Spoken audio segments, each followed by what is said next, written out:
welcome to our first edition of Get Witty With It, Women Talk Tech. It's a podcast designed for women in the IT channel by women in the IT channel. Now, every show we talk about a handful of newsworthy topics and have our panel of guests weigh in. I'm your host, Andrea Medeiros from the channel company. And because this is our first show, not that we don't pull out all the stops for every show, but all of the women on today's panel are inspirational leaders in the channel. I look up to them, and I think you will too. So I'm really excited to have them share their opinions with you today. First, I want to introduce Dawn Sizer. She's the founder and CEO of Third Element Consulting. Dawn, thank you so much for being here today. Tell us a little bit about yourself. Thank you so much for having me, Andrea. Well, gosh, where do we all start to talk about ourselves? It's always so awkward to do that. So I'm a mom of two. I have two boys. In fact, one of them is turning 22 at the end of this week. So I'm excited about that. And as far as being a CEO, we niche into law enforcement and first responders. So we're still really busy during this time. Awesome. Thank you so much for being here. We really appreciate it. And thank you for hiding your children during this time. Yeah, right? Second on my list, we have Tanaz Choudhury. Tanaz, tell us a bit about yourself.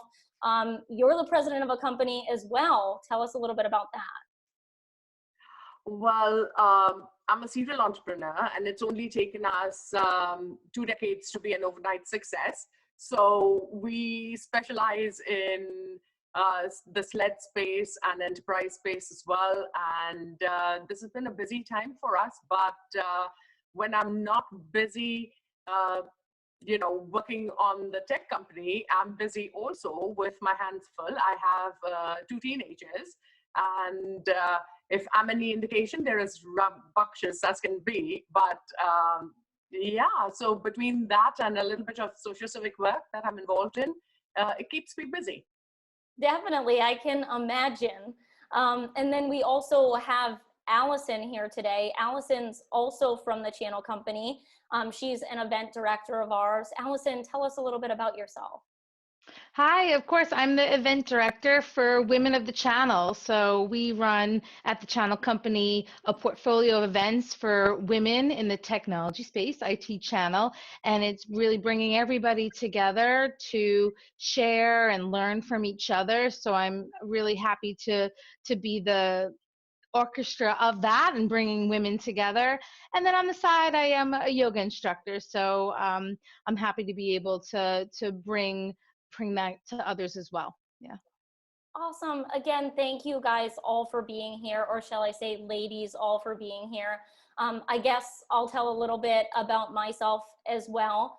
I work for the channel company, and I run a team of video producers, content creators, graphic designers, print designers. And it's really been interesting during this time period to keep business running, especially since a lot of my team is a visual medium. I also have a 1.5-year-old. So it's been quite the journey. And that's another reason why we wanted to do this podcast. We came up with this idea actually before coronavirus was even a thing, but now it just seems more timely than ever to have something like this and to have an outlet for women in this space right now. So thank you guys so much. I really appreciate it for being a part of this during this time period, and then, being advisors for us through all of this. I want to get started because I know all of us can talk. So I want to make sure we have plenty of time to talk about the topics today. The first one is tips for keeping your solution provider business running during coronavirus. Now, I found several articles about this. A lot of women and men are talking about this. But I want to get your perspective. How has this new world, this virtual world really of doing business, how has that affected you? How's it affected your teams? Tell me a little bit about that. Tanaz, I'll have you go first.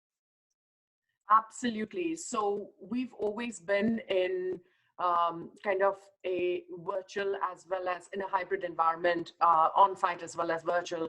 So this hasn't been that much of a departure from what we actually are involved in. However, it has made our clients look at it and look at the remote services a little more closely, because now they understand the true value of what we've been proposing for a while now. So it's one of those I told you so moments. Unfortunately, it's happened in a very drastic form. So this is something that we feel that the workforce is leading towards, having the ability to have, or rather the mobility to have that ability to work from anywhere. But this is just kind of jump started that whole endeavor for us. So opening up to the group, do you think this will affect the way we work even after this because we've gotten used to this? Absolutely. I think a lot of, especially our clients, have always been very much against having anyone work at home. And we're starting to hear the overwhelming support of this has worked out a lot better than we ever thought it would. Maybe we should take a look at what it would be like to have some of our workforce at home from here forward. And that's in the government sector. And saying that, I mean, that's pretty big as a government to come out and say, hey, you know, maybe we're going to have some of our people work from home and not be so overbearing, I guess is the word. Yeah, that's And also too, if you huge. look, yeah, if you look at it now, these companies have made big investments in, implementing certain, programs that they probably don't want to just push them to the wayside now that they've done it. What do you guys think about that? Because I was curious, like, what are they going to do when things go back to normal? I mean, there's some of that. The other thing that we've seen too, and I'm sure Tanaz has seen this too, is the amount of meetings that we're having with our clients being virtual meetings instead of face to face has, obviously gone up tremendously. Yeah. And a lot of our clients wanted to be face to face previously. And now they're like, you know what, this isn't so bad. I kind of like this. We can just do this anytime. It can be 5 minutes, it can be 20 minutes, it can be an hour, it doesn't matter. And we're all here. It's all accomplishing the same thing. I mean, is that what you're seeing too, Tanaz? Absolutely. I'm seeing a lot of that, and so productivity has continued.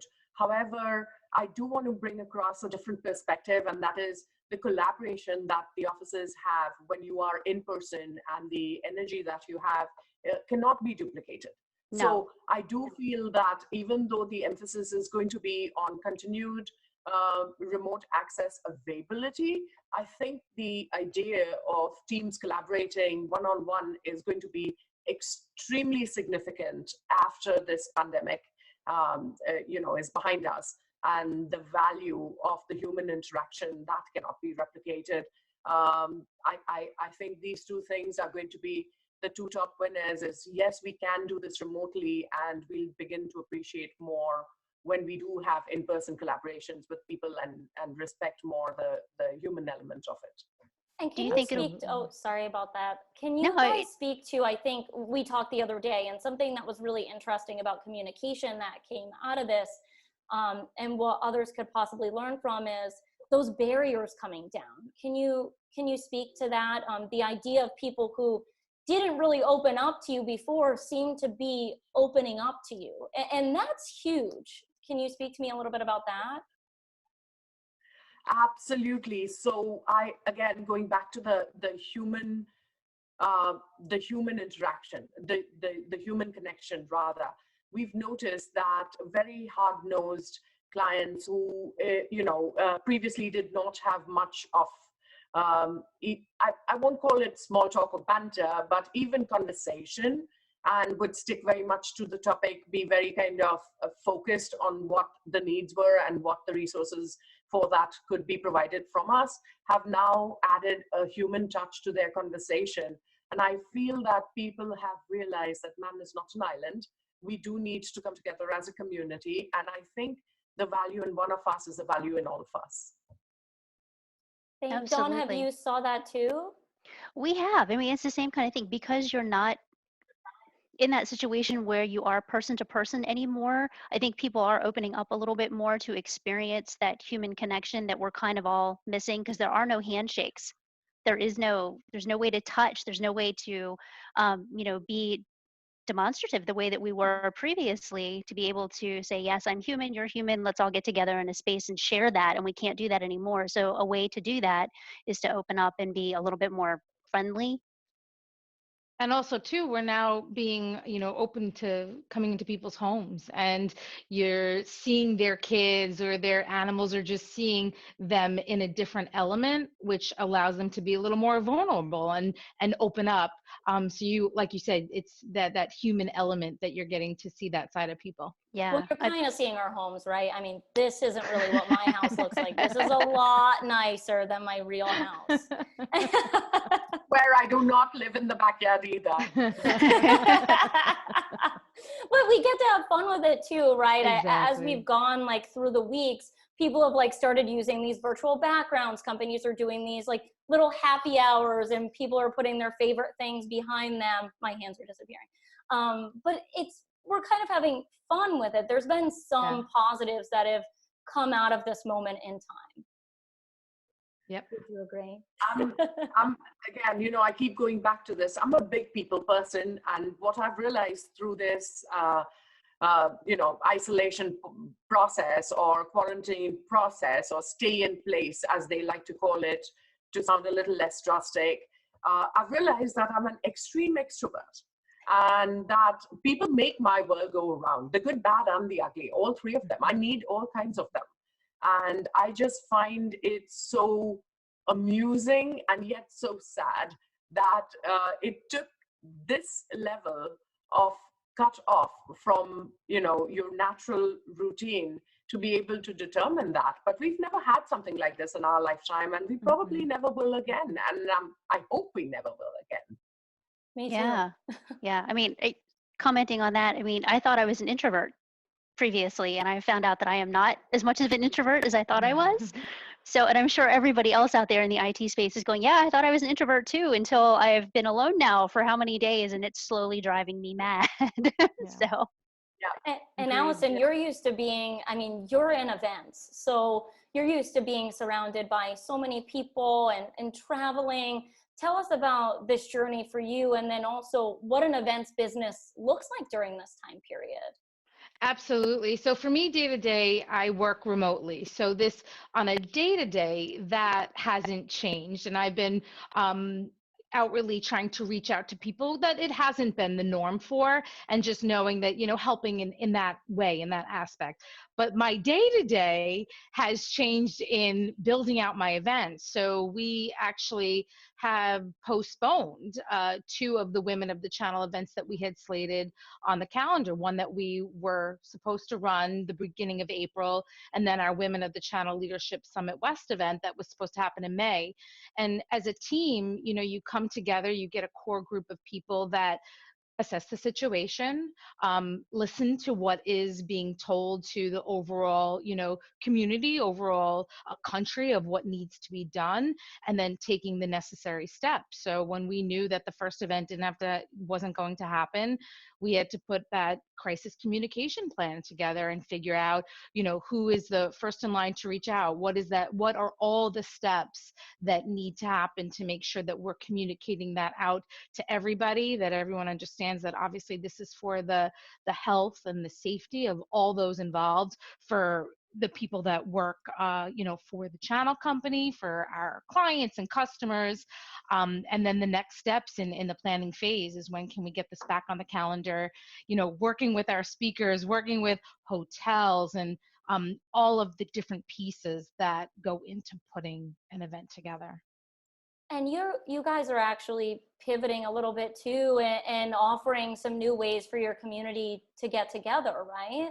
Absolutely. So one of the first things that we wanted to do was to keep the community engaged. So we put together a webinar series, and that goes across Women of the Channel, our MES brand, our Exchange brand, on how can we keep this community connected, whether it's delivering content, whether it's having more of a conversation around a panel discussion, so everybody feels like they're still here and connected, while we can't be connected physically on site. Because like Tanaz, you said, there is nothing like face to face. You could have virtual events and all these virtual platforms that will bring people together, but it's that handshake, it's that hug, it's that, drink in the lobby bar and connecting on a personal level that is just very different in person than through a virtual platform.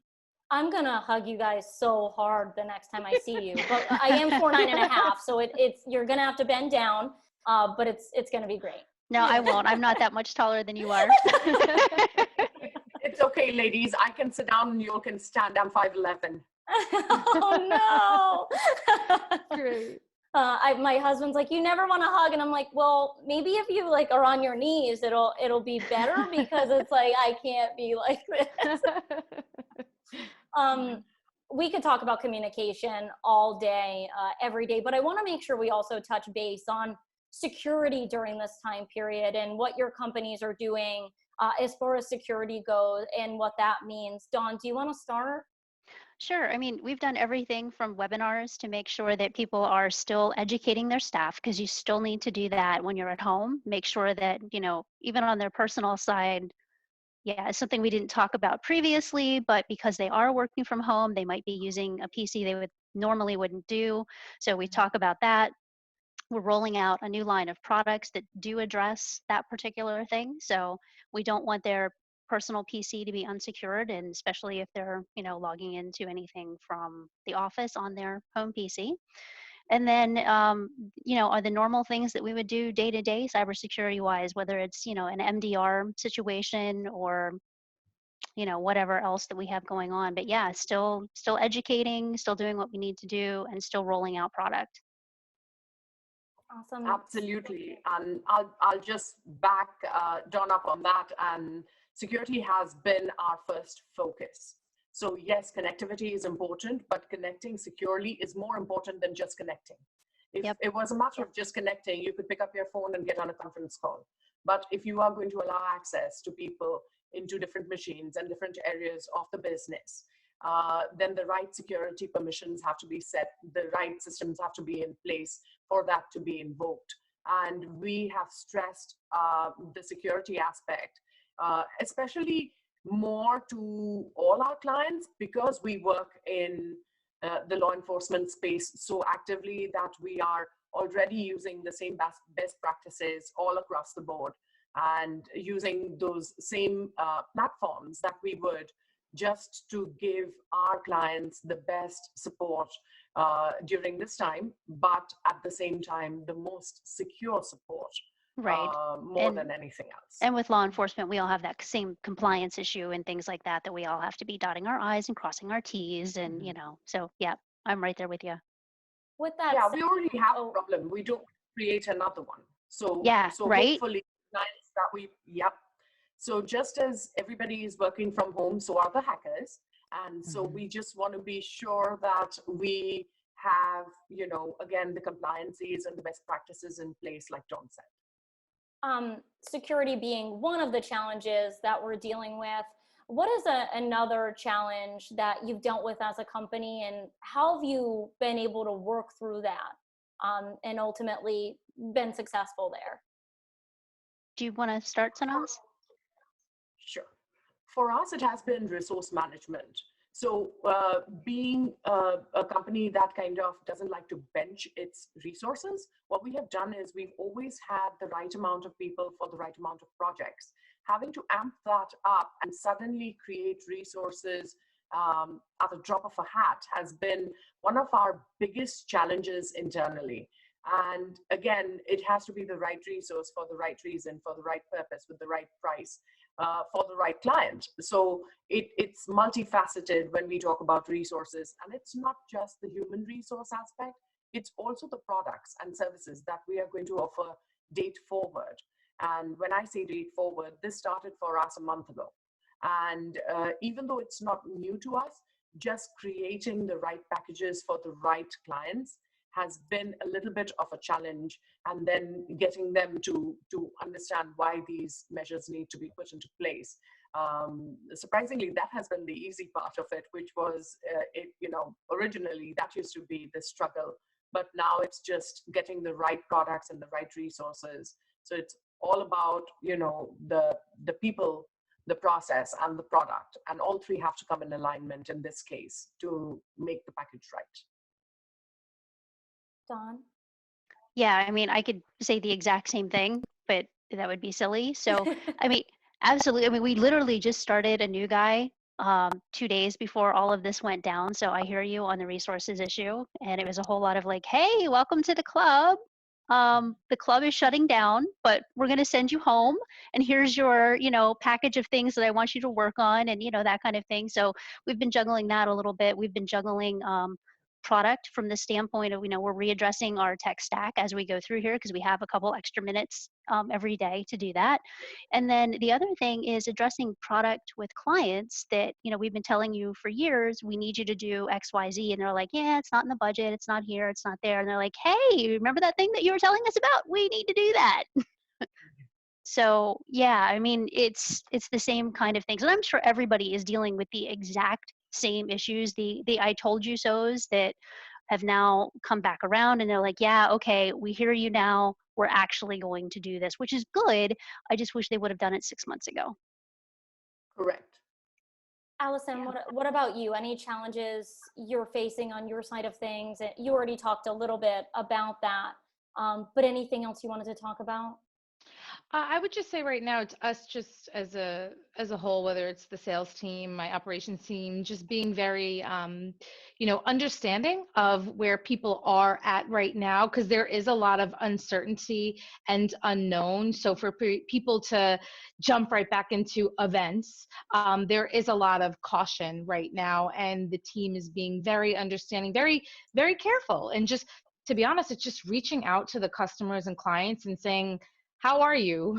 How is your company? How are you as an individual doing? And just really just having that conversation, because, everybody is at a different boat. You have certain companies that are thriving and doing great because of their offerings. They're doing quite well. There's others where everything is at a standstill. And there's others that, they are not doing so well. So we just, as individuals, have to just be understanding of that and know that there is a light at the end of the tunnel, but we just have to be careful in us, in what we're looking for, just being there for the clients, being there for the customers. And that's all we could do right now, really. Well, and so many of those conversations are so invaluable at this point because you're taking the time to spend that, 15, 20 minutes, half an hour, whatever it is with the client. And sometimes it creates a better relationship at the end of the day, and it's so worth it. I'm so glad that we've actually had some of the time that we have right now to do that, because I don't think that we had the time previously to do that. Right. I think I got to move us forward because we could again talk about this Forever. for the entire show. But another important topic is leadership during the coronavirus crisis. Leading your teams, leading your peers. What are you doing during this time? Because as we know, everyone's in a different situation, right? I have a toddler. Me and my husband are both in this house, work full time. You've got teenagers, college age kids, or you're in your house alone. And your teams are all in those different situations. How are you dealing with that? And how are you bringing some positive light to those people? Allison, I'm going to have you go first here because I know you've been doing a lot with this. Absolutely. So like I had said before, I work remotely all the time. So I'm just trying to utilize what I feel as a normal for me, and reaching out, like we said before, and reaching out to members on my team, my advisory board members, and just having that conversation. How are you adjusting? What can you do to, get yourself on a routine, get yourself into, a positive mindset? Because if we treat ourselves, mind, body, soul, in a positive light, that will relay onto others, and that will help our overall being. I truly believe that.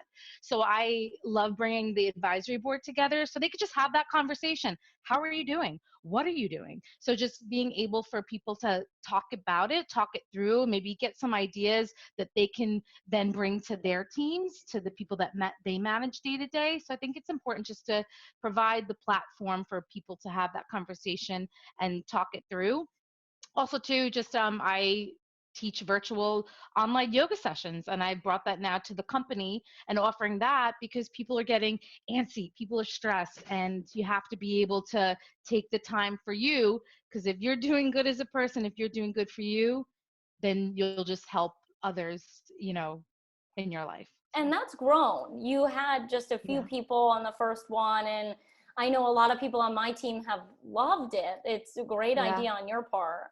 Yeah. And I love that I could just offer and do that for others. Yeah. Dawn, how about you? How would you define leadership during this time period? Oh gosh, I don't know that there's a definition for it. It's kind of like a Hail Mary for the most part, because this is all, you know, something that we've not experienced before. So I think we took like the day that all of this started to go down and went, okay, so this is happening. And we sat down, my COO and I, and said, okay, this is what's going to happen. This is about how long we think this is going to go on. So let's make a plan. Let's, get all the guys together. Let's explain what the plan is. And then we got, supplies for everybody, hand sanitizer, we got gloves, we got, eye protection, we got masks, we kind of got the supplies going, and then we determined where the ship was headed. What are we doing? So we switched to we had a couple of clients that we were in the middle of onboarding, so we kind of got them through this as we were going, and we're still onboarding more, which is crazy, but here we are. And then switched to that education mindset, and now we're just like, let's get everybody educated since we have the time. Some of our government clients, like, they don't, because they're also at home, if they're getting educated, they're getting paid. So that's another way to, support the client itself. So, we switched over to education mode as, just as a way of outreach to our clients too. So that was one of the things that we did leadership wise. And then of course, we have a ton of other clients reaching out saying, okay, this happened. What are you doing? Where are we doing? How can we work our way through this? So some of it has been just, business owner to business owner saying, okay, this is how we're getting through it. How can we help you? And then, back and forth conversation of, this is what's working, this is what's not working, and just moving everybody's ship forward. Tanaz, what about you? What are you doing differently? How is managing your teams changed? So I look at leadership in a slightly different perspective, right? And my favorite word in the English language is perspective, and my second favorite word is resilience. And it seems like both these words got to shine a lot in the last 40 days. So having said that, the way I look at leadership is being available and then guiding. So the first aspect is obviously more human than professional. So it's more professional than personal. And that is just, having to be there for the clients and to guide them through it. So where we see this, or where I see this more as, stepping up to the plate in terms of the leaders, the managers, the C-level, the C-suite needs to actually step up and show their personal kind of response before they work or transition their teams into a professional response. So it goes back to the human element. It goes back to connecting with people for people. And then, so it's more attitude first and then aptitude, right? And that's what I'm looking at my leadership in focus right now is, what is my attitude towards them? And human beings have emotions, and emotions are infectious, right? So if you're happy, there's a chance that you'll leave someone a little happier. If you are sad, they'll feel that too. Same thing with confidence. Confidence is an emotion. And if you are able to portray that, then your leadership skills are also being put to the test along with your leadership, aptitude. So it's an attitude and an aptitude that come together in this particular leadership package for me. And like I said, the two things that have helped me are perspective and then resilience. It's the ability to first ask how somebody else is doing, even though you may be crumbling as well. And that has helped me tide over the first crucial weeks, not only with my internal staff and my resources, but with my clients. And that's something that I've been able to share with the C-suite, that, again, when we have those conversations, they're no longer just, sticking to the agenda. So that, I think, it's amazing that we have to kind of fall apart to come together. The way I'm looking at it is, yes, as a woman leader, what I saw as a disadvantage for the last 2 decades in the field of technology, where you're bumping heads with men every single day in a good way or in not such good ways. But at the same token, I'm finding that they find solace in chatting with us more. And that was one of the unique things that I never expected to come out of this pandemic situation. Was I'm finding that the men find me more approachable in terms of having a conversation, which initially they used to be pretty guarded about. So that's been my personal experience. Just outside of the human element, if we are going to delve into the gender divide, then that's what I'm seeing as positive come out. And Dawn, you found something similar, right? I have, and what's really kind of funny, we started doing Wednesday wind downs as a way to connect with our clients too, and I'm finding people show up to these that I never in a million years would have thought they would have showed up for, but two, it's the people that have said, you know, I'm not really comfortable doing online meetings or whatever, and then like they pop up to these and they're like, hey, everything's great, this is fantastic, I love this, you know, and we all sit around and chit chat and have a good time. And so yeah, I mean, you're definitely making you know, just more of a communication and connection with the people that you wouldn't have normally done. With that said, we're spending so much more time focusing on communication. We're trying to make that connection virtually, spending time with these happy hours, spending more time on the phone with clients. And that brings me to topic 3, how coronavirus disrupts conventional work-life balance. How are you balancing all of that? Because I know for me, because I have a toddler, most of my day is spent on meetings, and then I'm waking up and working at night. Allison, I'll go to you because you're in a different situation than me. How are you making sure you're not blurring the lines between your life and your work? So I think it's really, really important to have some type of time management. And I think time blocking is super crucial. Since I work from home all the time, when I first started doing this, I was blending, you know, I don't believe there's a true work-life balance, but I was blending it to the point where I was working super late, or I wasn't separating it where I felt like I should. So I think it's important, if you can, to block out little time for you to, you know, grab lunch, or for you to go for a walk and get up and move, get up at a certain time, end at a certain time when you can. Of course, we all know there's certain circumstances where you're working later, whether it's certain projects or certain things going on, but it's cutting it off at a certain time and allowing yourself to, you know, do projects and other things outside of work. I think that is really crucial. Dawn, how are you carving out time? I know at first you had to change your office space. Like, how have you figured that out? So my husband and I share office space, and we were in some of the same meetings, and then we were like trying to schedule around each other, and it was working not at all. So I ended up moving my office downstairs. So I'm actually in the family room right now. This is not my family room, but we've had that issue. But I mean, I'm working more hours now than I was previously, which is kind of funny. And I wasn't taking time for lunch, and I wasn't doing a lot of the things that you should be doing. So I'm back to blocking time, because if I don't, I'm realizing I'm working, you know, 90 to 100 hours a week, and it's just getting crazy. So we're backing things off a little bit, making sure that we start at a certain time and end at a certain time. And then, you know, the dog reminds me that every day we have to go for walkies at 10 and 2. So we're making time for that. And, you know, it's just that the initial week, I think, was a little crazy, because everybody's like, oh, hey, you know, we need to work from home now. So we did all of that. And now we can back off a little bit and figure it out and figure out what works for us.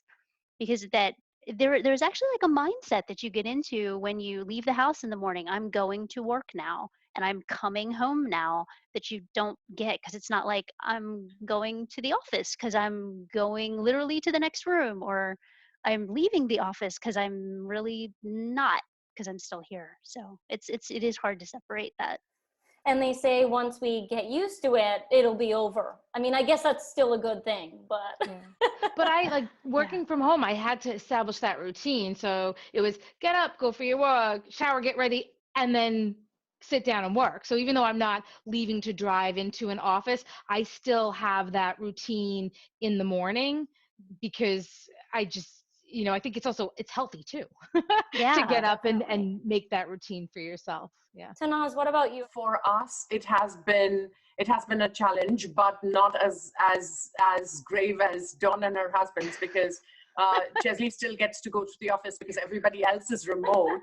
So we take turns actually going to the office. It just gives us an excuse to put on shoes and lipstick, I guess, for me, in my case. And I think I'm just a lot more grateful. I saw a little cute meme today, and that resonated with me. And it said, when all this is over, I'm going to take a week off and stay at the office. Awesome. I guess I'll give my perspective because it's a little bit different. I have a 1.5-year-old, and I've read a lot of articles on this, and I wrote one for the Women of the Channel site. And if you are looking for some of the content that our team writes, it's wotc.crn.com. But for me, at first, I wasn't blocking off that time during the day to do my actual work. And because my husband and I have to divide up the day, I watch the baby for a couple hours in the morning, then he naps, we both work, and then my husband does the afternoon. It does mean that I do have to do some work off hours, but I try not to work both in the morning and the afternoon. And I know a lot of parents are going through this, so that's why I wanted to talk about it.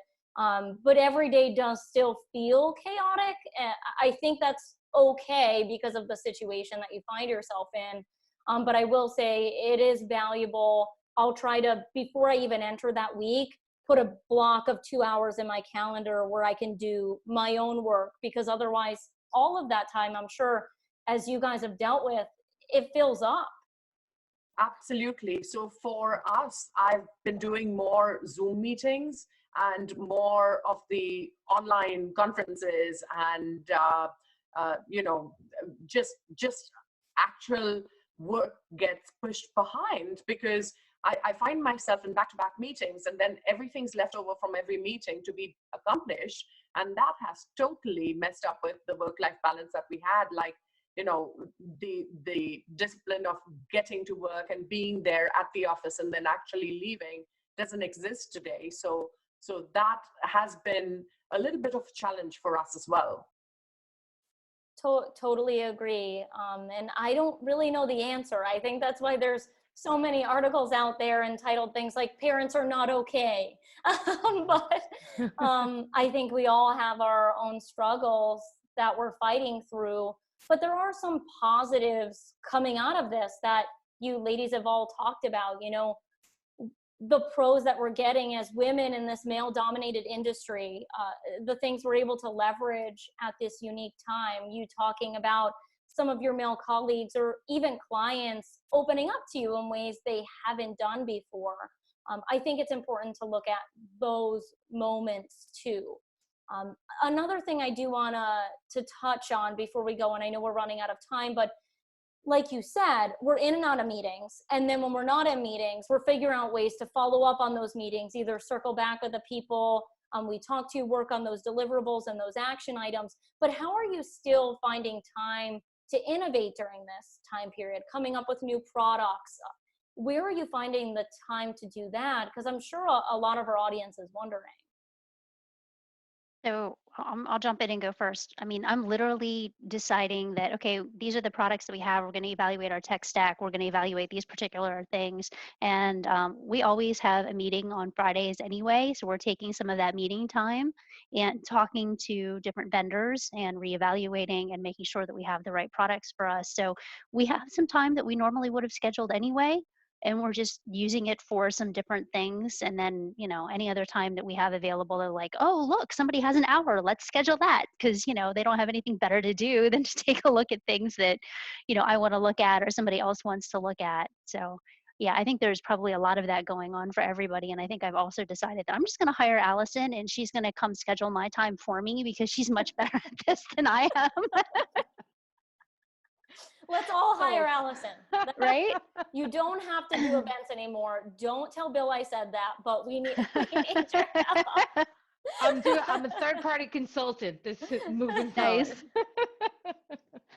Tanaz, what about you? So in my case, it's just basically a hard stop, right? And my children are really good about that. If I give them a heads up saying, hey, whatever happens, we're doing this at 3 or we're doing this at 5, then they're really good about coming back to me and saying, hey, mom, you promised this, let's go, let's do this, or, let's take a break over here, because they are also actually working on their online school and their projects. And so it's not just me, but it's even them that has this blurry disposition on time right now that, all of us are going through at the same time. And it's easy to get carried away. But I think it's, again, the discipline and tag teaming with your family to kind of bring you out of that really is making a difference for me.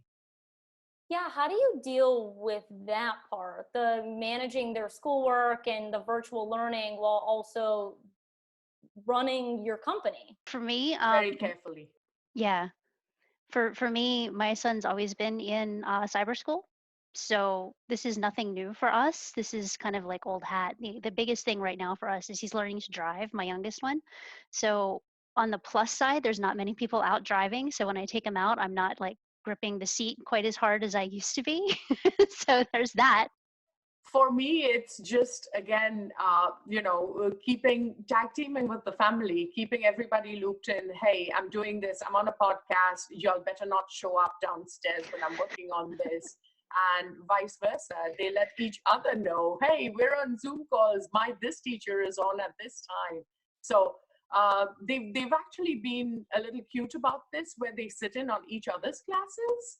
And I found that they found humor in.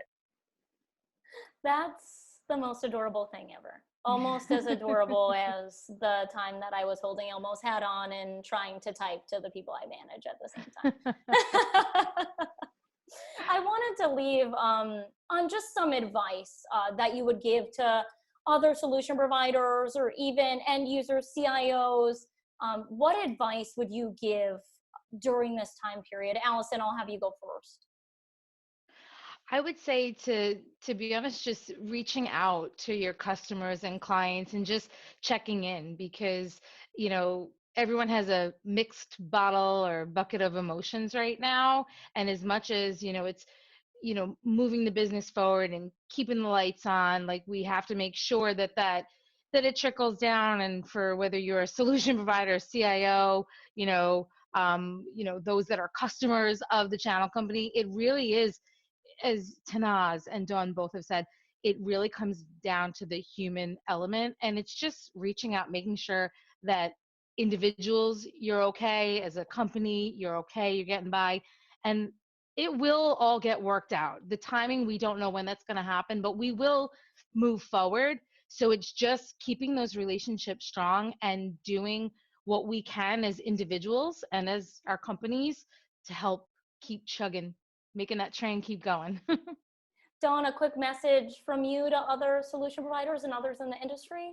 Oh my gosh, take the time that you have right now, because you have some time between projects, and get your own house in order. If there are some projects that you are looking at implementing inside of your own company, do it. Do it now while you have the time, because everything gets pushed off. The same way that you go home and you think, yeah, I'll paint that wall some other day. We all have internal projects that are exactly the same way. Take the time that you have, get them done, get your team on board, and make those happen. Tanaz? So again, a unique perspective for us has been the fact that we are a certified MSP. So, all of our certifications, I've kind of taken a pun off of that. And it's like we are MBE, WBE, SBE, DBE. And we've reached out to the clients, and I've told them that through the last 2 decades, you've known us as an MBE, SBE, WBE, DBE, hub certified, et cetera, et cetera. But right now, we just want to be the company that is BE, there for you.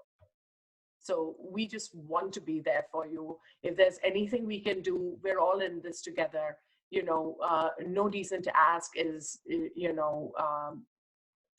non-negotiable at this point. So it's just one of those things where we want to emphasize more on the human aspect, the human element, the fact that we are a community coming together, rather than trying to do this one-off as each other rather than together. Well, I want to thank all of you so much for being here today. And I know I've said that a million times, but this conversation could have so easily gone toward the negative, right? And I feel like all of you have really spun it to the positive moments. So I'm hoping anyone watching this, just like you said earlier, and I believe it was Tanaz, if we're speaking to them positively, they're gonna be at home feeling positive. And I hope that's what everyone gets out of this today. Thank you all for being here. Thank you all for watching.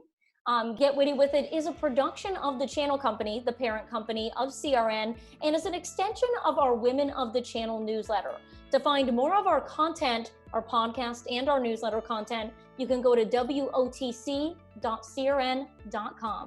I'm your host, Andrea Medeiros. Stay safe and find ways to keep smiling.